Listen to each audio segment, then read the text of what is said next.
que ha pues cobrado la preocupación sobre todo de los contribuyentes tiene que ver con el SAT. Este paro que se anunció por parte de los trabajadores a nivel nacional de brazos caídos, una cosa así. Si tiene usted, por favor, un informe de esto y si esto puede afectar, por ejemplo, el tema de las citas de los contribuyentes, que si de por sí es un viacrucis conseguirlas, ¿qué está pasando en el SAT? Lo está atendiendo el director del SAT y también el secretario del Trabajo, Marat,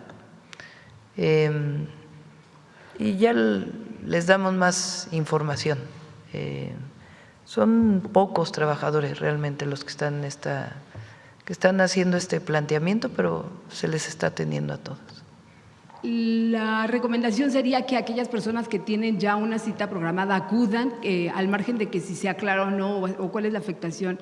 Si quieren, una vez que tengamos conocimiento de si hubo oficinas cerradas y cuántas, ya podríamos estar dando la información a través del SAT a las personas que por alguna razón no pueden acudir a su cita. Pero no, es decir, se está atendiendo. No es algo que no cunde el pánico, que vaya a generar un problema grave. Presidente, otra cosa que tiene que ver con Cibanco, una de las 3 instituciones financieras señaladas por el Departamento del Tesoro de Estados Unidos de presunto narcolavado. Yo le quisiera preguntar si ya empezó prácticamente la autorización por la Comisión Nacional Bancaria y de Valores para su extinción, liquidación, pero no se tiene comprobado que haya habido operaciones ilícitas. Si ha recibido usted, por ejemplo, ya más información que confirme lo que se dijo por parte del departamento y bueno, y ahora pues cuál va a ser la situación de los clientes y si esto en realidad no puede afectar la imagen de la banca tanto a nivel nacional como internacional. No ha afectado en lo más mínimo la situación de los 2 bancos y la Casa de Valores. Lo dijimos desde el primer momento, esta decisión que toma el Departamento del Tesoro de los Estados Unidos no fue acompañada por nosotros porque no teníamos pruebas suficientes, no nos enviaron documentación, pruebas suficientes y de las propias auditorías que hizo la Comisión Nacional Bancaria y de Valores, encontró problemas administrativos, pero no encontró nada que tuviera que ver con lavado de dinero. De todas maneras, al tomar esta medida, el Departamento del Tesoro pues podría haber generado una situación de inestabilidad en el sistema financiero mexicano y la Secretaría de Hacienda toma la decisión de intervenir estos bancos. Se estuvo en contacto con los dueños de los bancos, los 2 bancos y la casa de bolsa en todo momento, pero se tuvo que intervenir, sobre todo pues para evitar la salida de capitales de estos bancos y que pudiera generar algún problema con los cuentavientes y con muchos fideicomisos que había en uno de los bancos. Fue muy buena toda la operación de la Secretaría de Hacienda y finalmente pues los dueños junto con Secretaría de Hacienda toman esta decisión de algunos de los activos venderlos y otros pues ya cerrarlo de manera definitiva.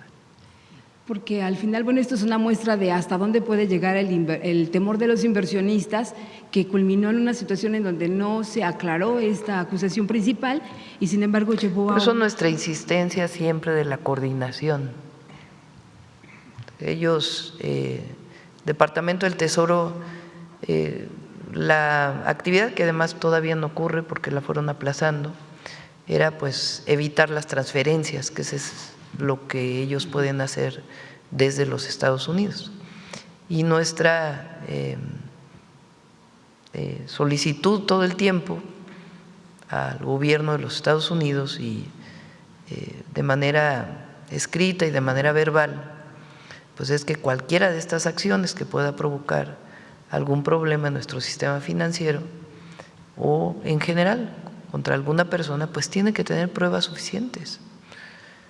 Y nosotros no recibimos ninguna prueba contundente dentro de los estándares técnicos de la propia Comisión Nacional Bancaria y de Valores y de la UIF que pudiera indicar esto. De todas maneras, estas decisiones que se tomaron pues fueron decisiones técnicas de la Secretaría de Hacienda para garantizar nuestro sistema financiero y que no hubiera ningún problema.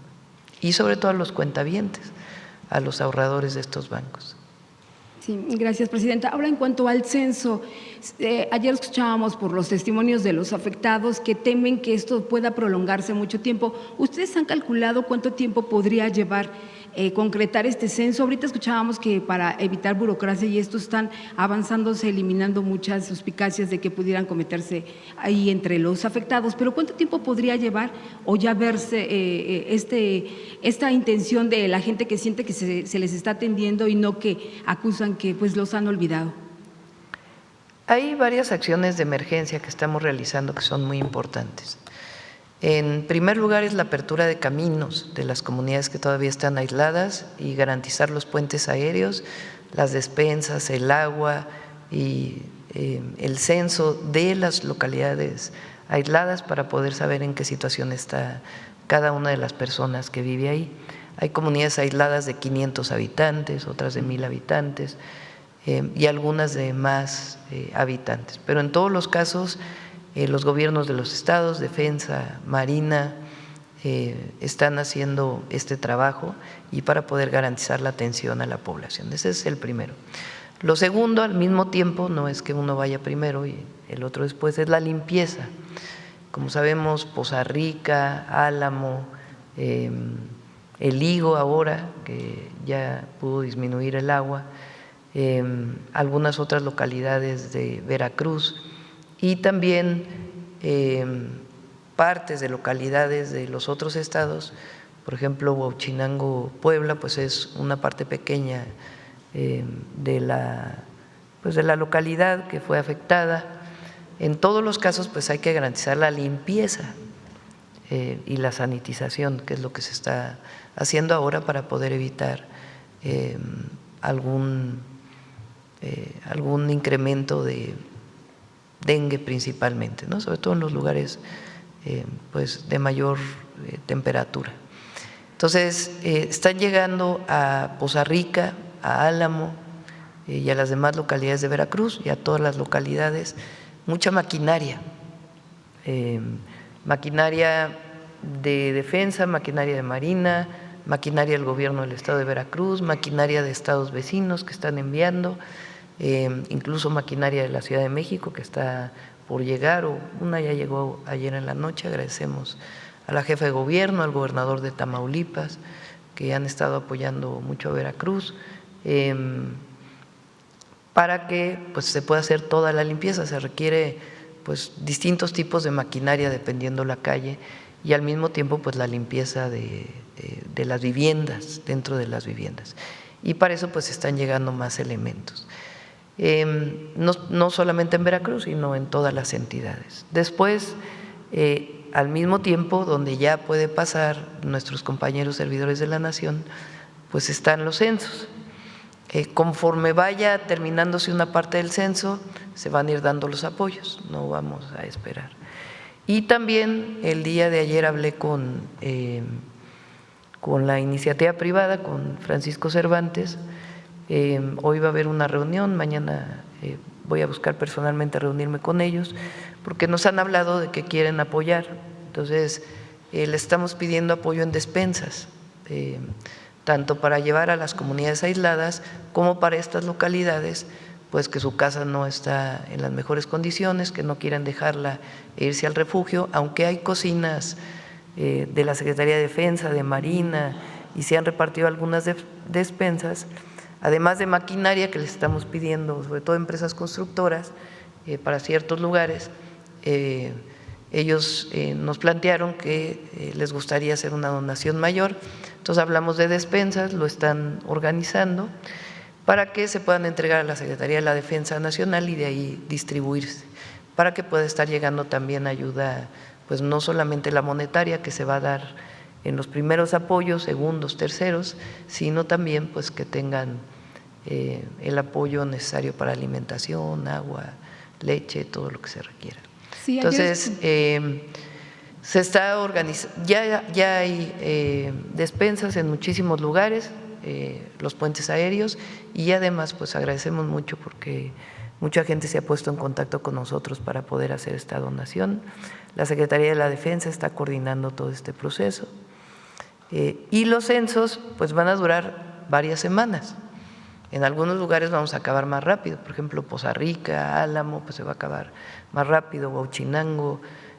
Los estados más afectados son Puebla, Veracruz e Hidalgo, son los más afectados. También San Luis Potosí, y además ahí el gobernador ha actuado de manera muy rápida, todos los gobernadores, pero ahí también ya se ha estado repartiendo apoyos a la población por parte del gobierno del estado en San Luis, y en el caso de Querétaro son menos las personas afectadas, más bien fueron caminos que se afectaron.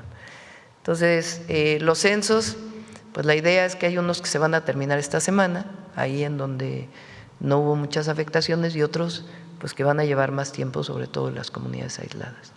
Pero aquí vamos a estar dando la información de cuándo viene el primer apoyo y cuánto van a ser los apoyos que se van a estar destinando para garantizar la vivienda. También un clamor es la compra de pipas, y sobre todo porque pues señalan que es lodo lo que ya prácticamente tiene que sacarse de las viviendas. También dónde dejar todos esos muebles que ya no sirven absolutamente. Por eso están llegando más equipos. Por ejemplo, en Poza Rica no hay problema para llevar al relleno sanitario toda la basura que se está sacando.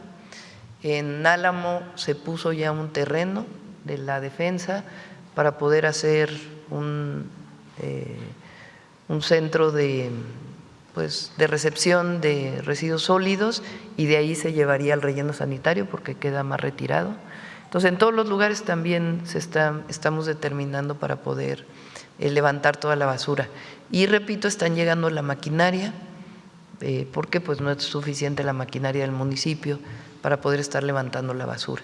Entonces, ayer ya llegó, por ejemplo, de la defensa a Poza Rica y a Álamo, y el día de hoy estará llegando mucho más maquinaria. Le pedí a Efraín Morales de Conagua que se fuera a coordinar los trabajos de Poza Rica.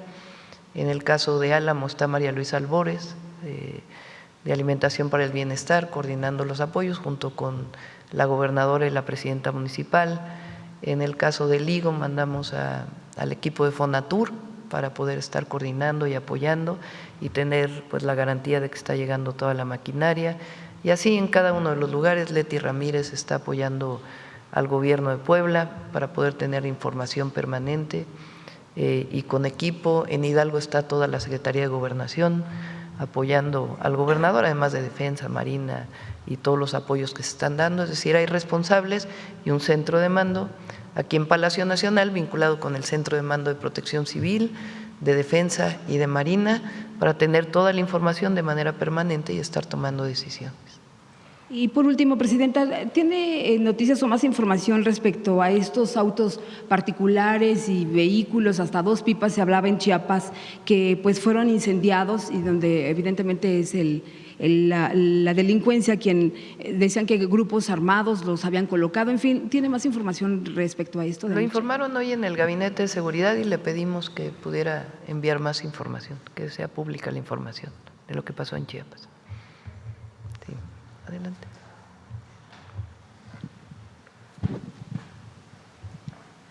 Gracias, Presidenta y Gabinete. Buenos días. Mariana Madrid, de Canal 13 Alvavisión. Presidenta, usted, a diferencia del pasado, pues no tuvo miedo de ir a la zona de desastre y coordinar directamente la ayuda, las labores de rescate y de ayuda en esas zonas. Entonces, esta pregunta se la dirijo más que como presidenta, pues a la que es la mamá, la abuela, la hija. ¿Cuál es su sentir personal? ¿Qué reflexión nos comparte después de ver pues el dolor, el sufrimiento de esta gente que resultó afectada? Bueno, pues obviamente hay empatía, amor, pero mi tarea hoy fundamental es como presidenta, la coordinación de las labores y de los trabajos. Entonces, evidentemente, pues hay solidaridad, apoyo y cercanía. Por eso, pues asistimos a los distintos lugares para poder enterarnos de cuál es la situación de la población. Pero la labor fundamental es la coordinación de todos los trabajos para la atención de la emergencia y después todo lo que viene con la reconstrucción y los trabajos que tenemos que hacer para mejorar la condición. Es decir, no solamente es restablecer los caminos, sino en algunos lugares, como lo estamos haciendo en Guerrero, elevar los puentes, tomar decisiones para que en una circunstancia como esta pues no vuelva a ocurrir este deslave. En muchas ocasiones pues es tal la cantidad de agua que aún con distintas acciones que se hubieran tomado, por ejemplo este deslave que muestra Jesús en el caso de Veracruz, pues esta carretera lleva mucho tiempo y no había ocurrido un deslave de este tipo. Entonces, pues se toman decisiones ya en la reconstrucción para poder tomar medidas que disminuyan los riesgos, así es como se dice en ingeniería, que disminuyan los riesgos, porque no se puede decir se evita al 100%, pero sí se disminuyen los riesgos frente a una situación similar a la que vivimos ahora. Presidenta, ¿podría considerar que hay gobernadores que fueron rebasados en su accionar y que si no fuera por el apoyo del gobierno federal, pues estarían un poco paralizados en el apoyo a sus estados? Miren, ha habido, ayer decía, ¿cómo se dice? ¿Cómo? No me venía la palabra. Es ruin. Es ruin esta búsqueda de culpables y este sopiloteo de algunos conductores, periodistas, comentócratas y algunos medios. Yo creo que en todo ser humano, si tiene un poco de corazón, todos tenemos corazón obviamente, pero digo corazón en el sentido figurado de solidaridad y de generosidad, pues lo que busca es apoyar.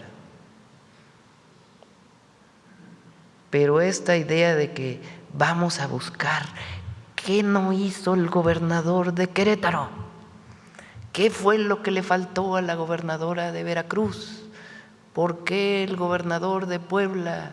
¿Por qué todos los gobernadores actuaron desde el primer momento? Hay en las redes incluso,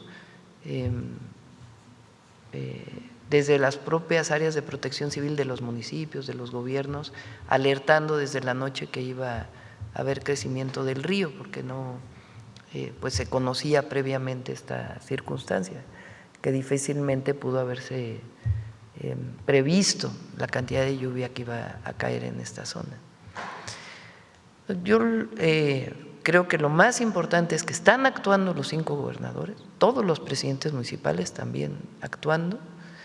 En todo caso ya después se puede hacer un balance, pero todos están actuando de manera muy responsable, todos ellos dedicándole 24 horas realmente, con equipos coordinando, orientando a la población, solicitando apoyo. Un deslave como estos en Veracruz, por ejemplo, que mostró Jesús, requiere apoyo federal y requiere un apoyo solidario de todos aquellos que puedan ayudar para poder pues garantizar el paso de esta carretera. Entonces, estamos actuando coordinadamente desde el primer momento y destinando toda la fuerza de los municipios, de los estados y del gobierno federal, del Estado mexicano, digámoslo así, para poder garantizar el apoyo a la población. En algunos lugares pues se requiere maquinaria de muchos lugares del país para poder avanzar en la limpieza, no es obviamente quisiéramos que todo esto fuera más rápido, pero están llegando equipos, está llegando apoyo y no se va a dejar desamparado a nadie, a todo el mundo se le va a apoyar. Y hay protocolos para atención de emergencia y después la reconstrucción y después evidentemente pues toda la revisión de los protocolos de actuación, que funcionó, qué es lo que necesitamos mejorar, y también la comunicación con la comunidad científica para poder saber si hay mejores mecanismos todavía de alertamiento. Presidenta, una vez que pase esta etapa de emergencia, ¿se contempla algún programa, algún plan de apoyo para reactivar la economía en las zonas afectadas? Sí, ayer estuvo ya en el Comité de Emergencias Marcelo Ebrard, le pedimos que pudiera también hacer una cuantificación junto con los gobernadores, pues sobre todo en la situación en ciertos lugares para poder reactivar y dar apoyo a aquellos comercios que se les da apoyo a través de los censos, pero algunos otros que requieren apoyo y para eso pues también con las distintas cámaras empresariales estamos en contacto. Gracias. Ya pasando a otros temas, de acuerdo con Reuters, el gobierno de Estados Unidos revocó las visas de al menos 50 políticos y funcionarios mexicanos. ¿Tendrán información de esto o de qué funcionarios son? No, no tenemos información.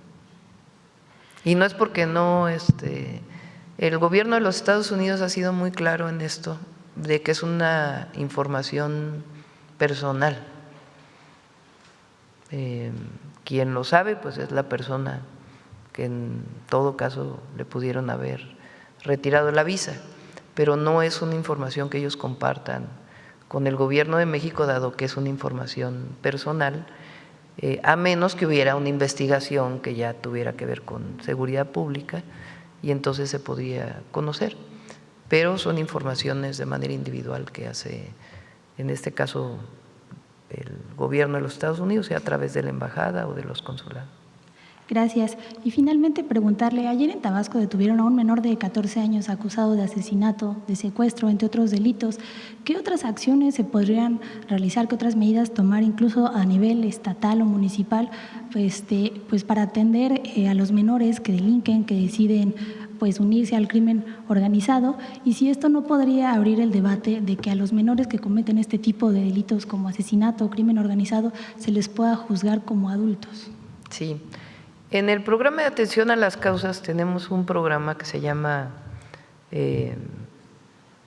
Reconecta con la Paz, que tuvimos desde el gobierno de la ciudad, que lleva la Subsecretaría de Prevención del Delito ahí en Secretaría de Seguridad, en donde los jóvenes primodelincuentes se les da la opción en este caso, cuando es homicidio, pues es distinto, la atención es distinta, pero sobre todo aquellos que delinquen por primera vez, en coordinación con los tribunales estatales, tiene que haber coordinación con el Tribunal de Justicia Estatal, se les da la opción de llevar en libertad a través de un programa especial que les permite pues reorientar su vida y poder reincorporarse.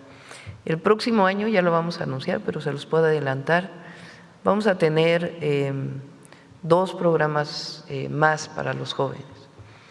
Uno, en la ciudad le llamamos, cuando era jefa de gobierno, Jóvenes Unen al Barrio. En campaña dije que le íbamos a llamar Jóvenes Unen a México, pero bueno, estamos definiendo el nombre. Son pequeñas becas que se le dan a jóvenes que están en riesgo a través del programa de los municipios de alto riesgo, donde se toca casa por casa para poderlos incorporar a actividades deportivas, culturales y de atención comunitaria. Eso nos dio muchos resultados en la ciudad y a partir del próximo año va a estar este programa. Son probablemente 20,000 jóvenes quienes pudieran ingresar y tiene que ver con un programa focalizado allá en los lugares donde vamos. Y el otro es un programa, se los puedo adelantar, se llama Centros Comunitarios de Alto Rendimiento México Imparable. Vamos a hacer 100 centros de alto rendimiento en los municipios con mayores problemas. Se están ubicando ya los lugares y la idea es que estos jóvenes, sean los becarios o no, puedan estar ahí haciendo distintas actividades deportivas durante 4 o 5 horas al día. Y muchos de ellos probablemente tendrán el talento para incorporarse pues a alguna actividad profesional deportivas si así lo desean, pero si no, por lo menos lo que implica la disciplina del deporte y el entrar a un proceso distinto, además del deporte comunitario que se va a impulsar. Y la otra, el programa Pilares que hice en la ciudad, también lo vamos a desarrollar a partir del próximo año, no de manera masiva como lo hicimos en la ciudad. En la ciudad construimos 300 pilares, que hoy Clara les da continuidad. Son 300 centros comunitarios con actividades culturales, deportivas, de capacitación para el empleo y de distintas actividades con la comunidad. Si los gobiernos de los estados están interesados, lo haríamos con ellos, y si no, también en ciertos lugares con la idea de que también haya incorporación de los jóvenes a otras actividades. Y esto vinculado también con todo el programa de atención psicológica y con un programa que estamos trabajando de las implicaciones del uso excesivo de las redes sociales, porque genera muchos problemas de ansiedad, está demostrado. En los jóvenes el uso excesivo de estar 4 o 5 horas pegado a la red social. Entonces, todo este programa lo vamos a anunciar ya pronto y empezaría a partir de mediados de enero, febrero, y se le está destinando los recursos para poder. ¿Ya tienen el presupuesto para estos programas? Ya lo vamos a anunciar. Una parte es de Jóvenes Construyendo el Futuro, otra de las propias programa de becas, en fin, y el de centros deportivos. Una parte viene de lo que se ha obtenido del INDEP, del Instituto para Devolver al Pueblo lo Robado. Ahí hay recursos que vamos a destinar a la construcción de los centros de alto rendimiento, como centros comunitarios de alto rendimiento, México imparable. Muchísimas gracias. Buen día a todos. Bueno, sobre el tema, a ver, aquí el compañero, luego vamos para acá. Buenos días, presidenta. José Manuel Fuentes, de Capital 21, Corazón de la Capital. Preguntarle ayer cómo le fue en su recorrido por Querétaro, cuáles son las peticiones que recibió por parte de las y de los damnificados. En Querétaro sí hay afectaciones en viviendas, pero sobre todo es en caminos, que ya afortunadamente poco a poco ya se están abriendo. Pues la solicitud obviamente pues es el apoyo, ¿no? Y conocer cómo se va a apoyar. Estuvimos después en Hidalgo, ahí realmente fue una supervisión de cómo están trabajando los puentes aéreos. Hidalgo es el estado que más localidades aisladas tiene todavía. Entonces, el día de ayer tomamos la decisión, tomé la decisión de pedirle a la defensa, al general secretario, y desde ayer en la noche empezaron a llegar más helicópteros para Hidalgo, para que pueda haber mayor llegada de víveres y agua a las comunidades más aisladas, que son la mayoría comunidades muy pequeñas, y se están destinando creo que 11 helicópteros más. En total son 19, ¿no?, para Hidalgo. Entonces ahí supervisamos el puente aéreo y en general toda la revisión de cómo va a ser la apertura de caminos. Jesús ha estado haciendo un trabajo extraordinario en coordinación con los 5 gobernadores de apertura de caminos, que es una de las mayores urgencias. No es solamente enviar máquinas y ya, sino que se están enviando técnicos, ingenieros especialistas a cada lugar para ver cómo reparar cada puente, cómo atender cada una de las incidencias, qué tipo de maquinaria tiene que llegar, cuántas maquinarias en cada lugar o cuántas máquinas en cada lugar. Entonces, ese trabajo lo está coordinando SICT y ayer pues fue lo principal ahí en Hidalgo, hacer una valoración de qué más se necesita para apoyarlos, y en eso estamos. Porque, bueno, también quiero preguntarle qué le diría a las y a los ciudadanos que quieren pues cooperar con ayuda, con víveres. Sí. Y hay una campaña en redes sociales por parte de la oposición, pues desinformando que el apoyo no va a llegar, ¿qué les diría, presidenta? Bueno, a través de los gobiernos de los estados o municipales, la Secretaría de Gobernación está coordinando la información para los centros de acopio, que les agradecemos mucho y además es importante que se conozca qué es lo que se debe llevar, porque sobre todo en las comunidades aisladas, pues es mejor llevar, por ejemplo, alimentación ya preparada en lata, más que para cocinar, ¿no? Arroz, frijol, etcétera. Eso es para otros lugares.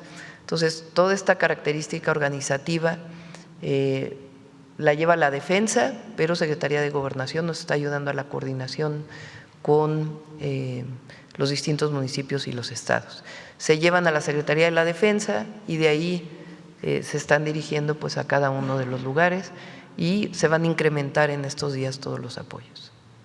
En otro tema, presidenta, quiero saber su opinión sobre esta noticia que acaba de salir el día de hoy, que México ya es el mayor proveedor de autos eléctricos e híbridos de Estados Unidos, incluso desplazó de los primeros lugares a Japón, Alemania y Corea del Sur.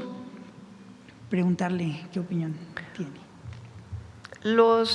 Bueno, otro día si quieren hablamos ya de ese tema, pero aun cuando los aranceles a vehículos han tenido su impacto, estamos haciendo un análisis con Secretaría de Economía porque pudo haber tenido el impacto por los aranceles, pero también por una caída de la demanda en Estados Unidos. México produce alrededor de 5.5 millones de vehículos, de los cuales alrededor de 1,5 millones se quedan en el mercado nacional y el resto van a exportación.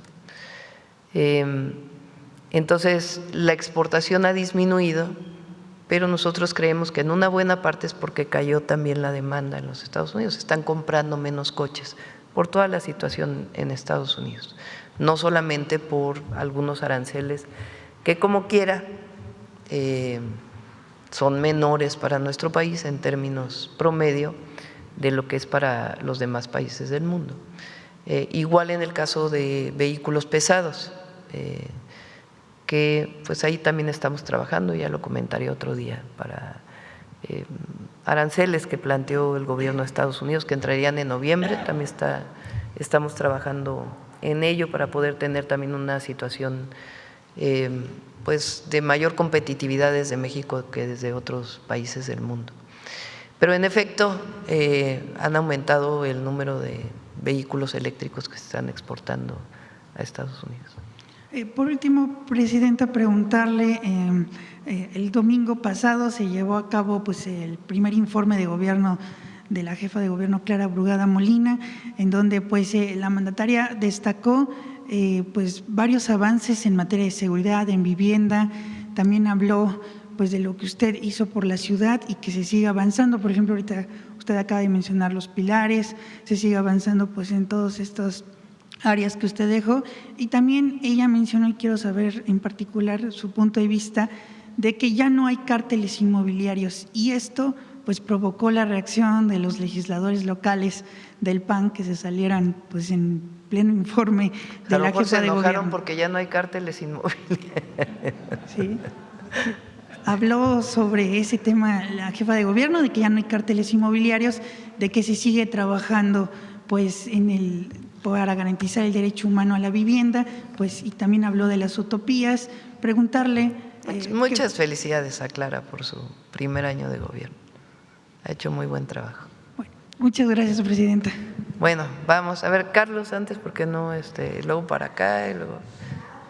Doctora, ¿cómo está? Buen día. Carlos Guzmán, de 4 Media Telecomunicaciones Veracruz. Justamente, bueno, quisiera al final retomar lo de Pilares porque es bastante importante esto que hizo en la ciudad, pero quisiera que nos hablara sobre la actualización de cifra de fallecidos en este tema de Veracruz. Nos preguntaba nuestro conductor Vaqueiro, hace rato que salimos al enlace a radio. No hay nueva información de más número de fallecidos más que la que se dio ayer.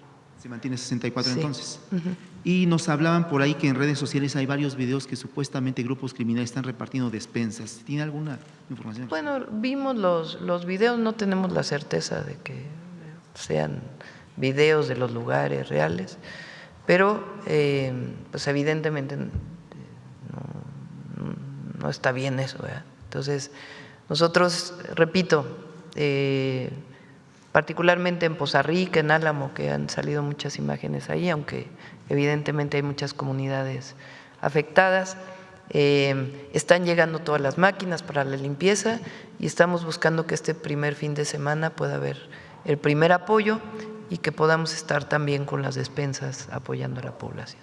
En el caso de Álamo Temapache, bueno, este municipio que resultó muy afectado, ayer con la jefa de gobierno, Clara Brugada, le vamos a robar un poquito el tema aquí a José Manuel, se enviaban 46 equipos, entre ellos hidroneumáticos. ¿Cómo va a ser la se le coordinación? pidió bueno, fue al mismo tiempo, cuando estaba yo en Poza Rica que le hablé, me dijo justamente estamos organizándonos para ver cuántos equipos enviamos. Ella hizo aquí una compra ya había muchos, los hidroneumáticos son estos que les llaman Vactors también por la marca, que lo que hacen es a presión ayudan a destapar coladeras o algunas otras lugares en donde hay saturación y entonces a presión sale y se puede desalojar en otros lugares. Y ella además hizo una compra muy importante de estas máquinas. Entonces, de manera muy solidaria están llegando varios Vactors y también pipas y algunos otros equipos también para el apoyo. La ciudad y los trabajadores de la ciudad, además hay que decirlo, son muy solidarios.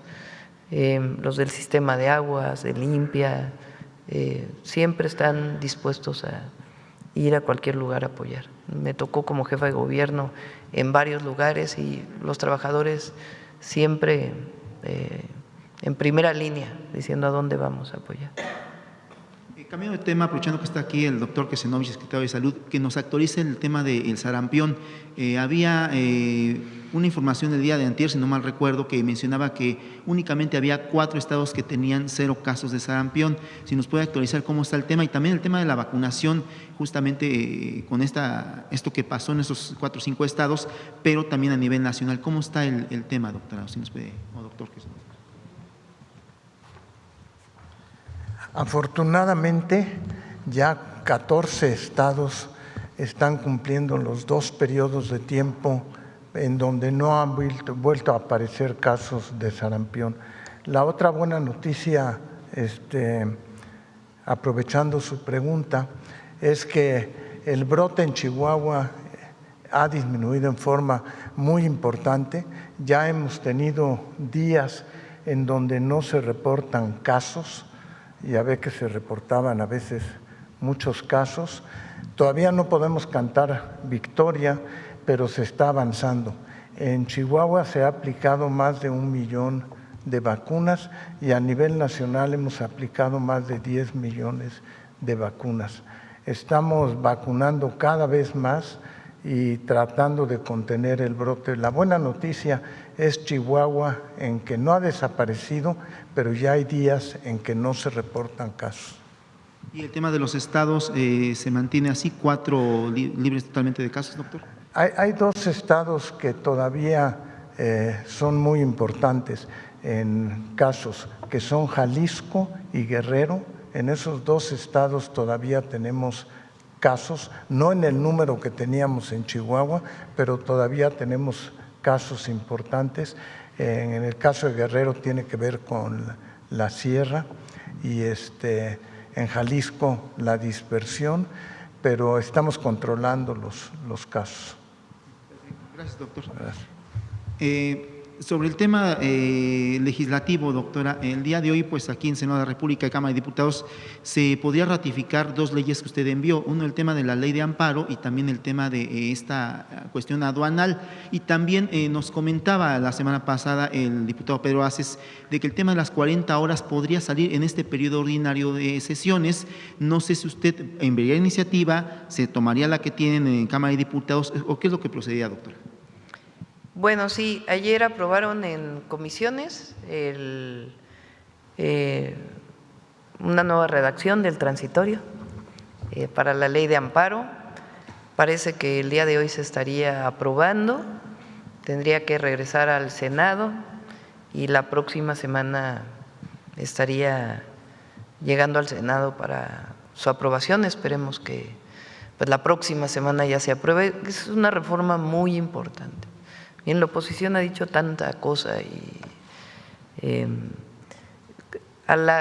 ¿qué le sirve al ciudadano de a pie, como decimos, a la ciudadana de a pie? Pues que la justicia se hace más rápida, más expedita, para beneficio del ciudadano o de la autoridad, dependiendo de lo que determine el juez. Y la otra muy importante, no permitir que el sistema de justicia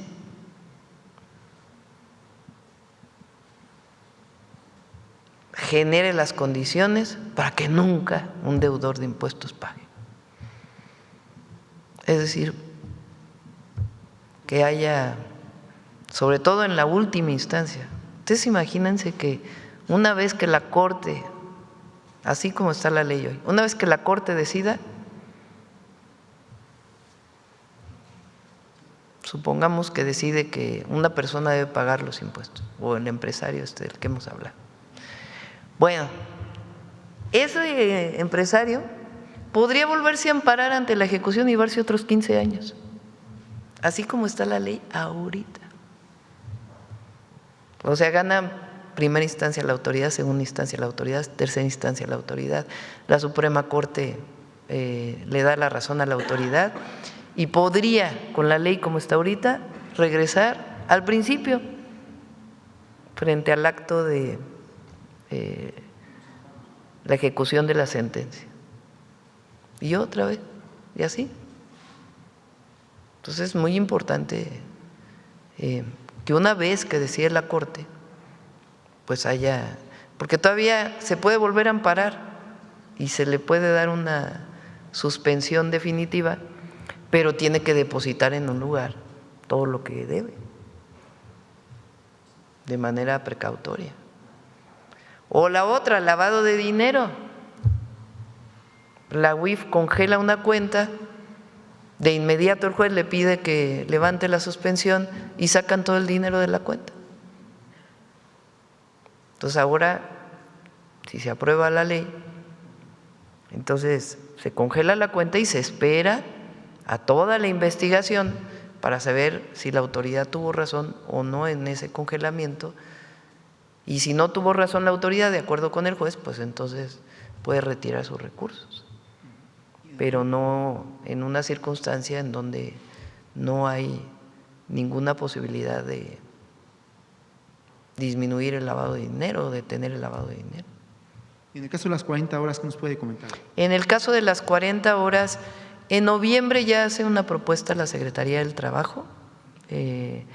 Ha estado trabajando con los trabajadores, obviamente, con todos los sindicatos y también con los empresarios.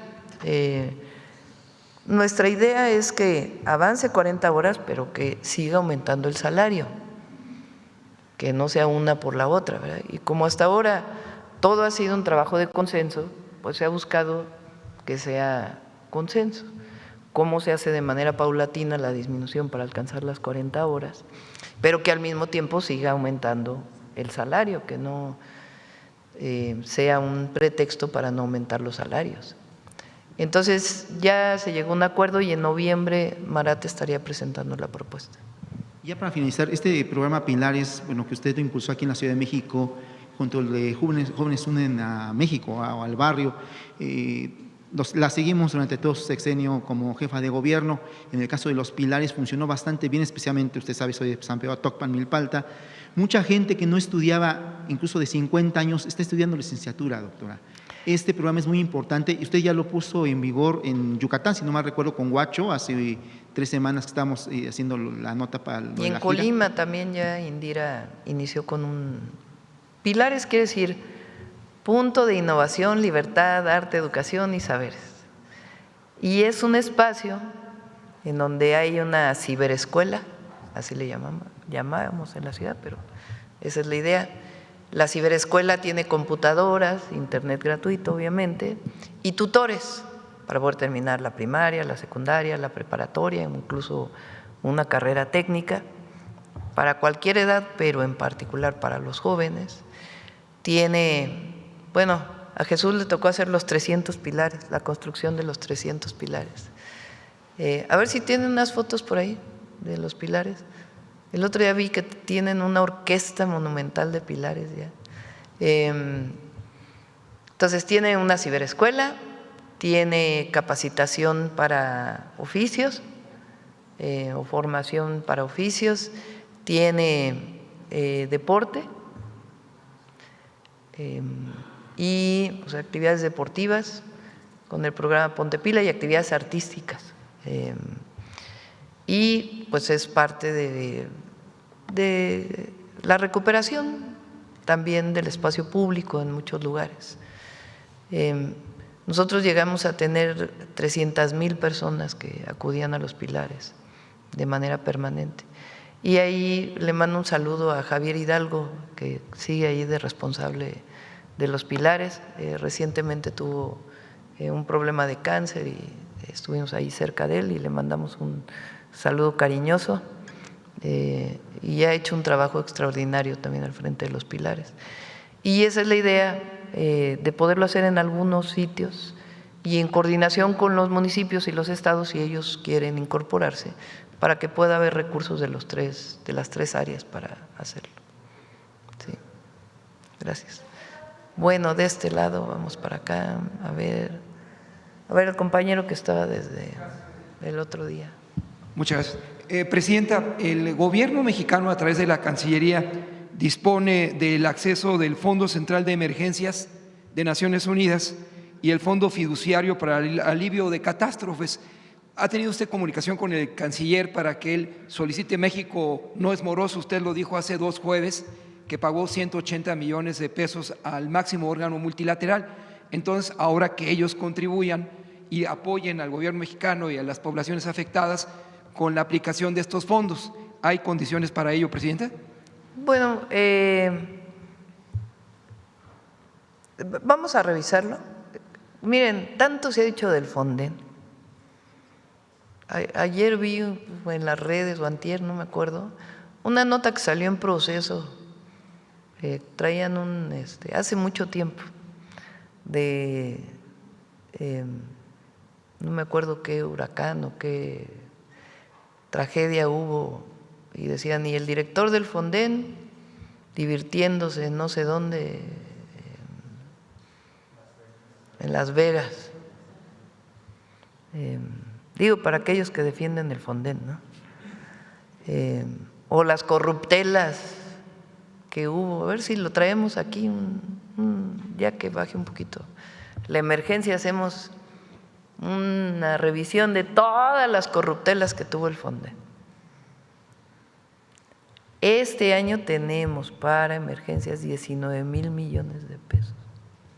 19,000 millones de pesos, de los cuales hemos usado cerca de 3,000 millones. O sea, hay recursos suficientes para poder atender la emergencia. ¿Qué diferencia hay con el Fonden? El Fonden tenía reglas burocráticas excesivas para poder utilizar los recursos. En este caso no, es transparente el uso de los recursos, eso sí, sin corrupción, pero de manera expedita. El día de la inundación en Nesa, fue la inundación un viernes, sábado, no recuerdo, 5 días después se estaban dando los primeros apoyos a la población, a través de un protocolo, de un esquema, de manera transparente, sin problema. Si hubiera sido el Fonden, sus reglas de operación hubieran llevado muchísimo tiempo para poderlo utilizar. Pero aparte de la burocracia, la corruptela que había ahí, o sea, por Dios, digo, se entiende que quien defiende el Fonden es como defender la corrupción, así tal cual. Fonden igual a corrupción. Entonces, todos aquellos que dicen, y el Fonden desapareció, pues lo que tienen es una nostalgia terrible por aquel recurso que manejaban unos cuantos para beneficio de unos cuantos y la población bien, gracias. Entonces, Si es necesario pedir recursos internacionales, se va a hacer. Por el momento hay suficientes recursos en el gobierno y además solidariamente muchos buenos empresarios de buena fe están ayudando con maquinaria, con donación de despensas para poder apoyar, y como siempre el pueblo de México generoso, como decía ayer, no hay como la generosidad del pueblo de México en el mundo. Y el segundo tema, Presidenta, es para el director del ISSSTE, porque él visitó recientemente su Centro Nacional de Medicamentos, y preguntarle al doctor Martí Batres si estos medicamentos podrían ser no solamente para la derechohabiencia, sino también para la población afectada allá en Cazones por el río y su desbordamiento.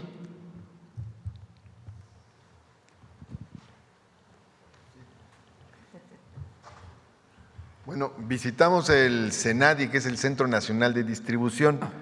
Este centro es donde se concentran todos los medicamentos que el ISSSTE lleva a sus farmacias, a 700 puntos de farmacias del país, de consultorios, unidades médicas, clínicas y hospitales. El CENADI está administrado por Birmex, pero en realidad ahí es donde se concentran los medicamentos del ISSSTE. Es una forma fluida para la distribución de los medicamentos. Ahí llegan y de ahí salen directo a las farmacias. Ahora, pues por supuesto que a la población se le va a ayudar con los medicamentos. Hay un lineamiento general de parte de la presidenta de buscar dos cosas muy importantes: la unificación de los servicios de salud, porque tenemos un sistema históricamente fragmentado y se busca que cada vez esté más y más unificados, y seguramente ya hablaremos de esto después, y la universalización de los servicios, o sea, el acceso de cualquier persona a los servicios médicos del sector público de salud. Ahora, en este caso, por ejemplo, en esta emergencia, la atención es para todas las personas, no importa si son derechohabientes del ISSSTE o de cualquier otra institución o no son derechohabientes, pues el lineamiento es la atención a cualquier persona. Y si alguien necesita un medicamento, pues se le proporcionará el medicamento, aunque no sea derechohabiente del ISSSTE, sobre todo en estos momentos de emergencia. Ahora hay ciertos medicamentos que se utilizan en estas circunstancias, mencionamos hace rato, sobre todo analgésicos, soluciones, antibióticos, y está el tema de las vacunas, sobre todo contra el tétanos, hepatitis B y otras que nos dirán los médicos que tenemos que aplicar. Todo eso pues se llevará a las comunidades, y las brigadas que salgan y que vayan visitando y vacunando, pues lo harán para todas las personas, no solo para quienes son derechohabientes del ISSSTE. Por último, Presidenta, al secretario de Salud, la semana pasada en el Metro Hidalgo no pude acceder a mi vacuna contra el sarampión, pero ojalá que estas brigadas de vacunas se sigan extendiendo para que podamos acceder a esas vacunas en el Metro Hidalgo, señor secretario. Nos ponemos de acuerdo. Están todos los centros de salud y de las tres instituciones, y también algunas estatales, pero del ISSSTE, del IMSS, del IMSS Bienestar, tienen vacunas para que y no necesita ser derechohabiente para recibir la vacuna. Bueno, yo creo que ya cerramos, ¿no? Son 9:25. Nos vemos mañana. Gracias.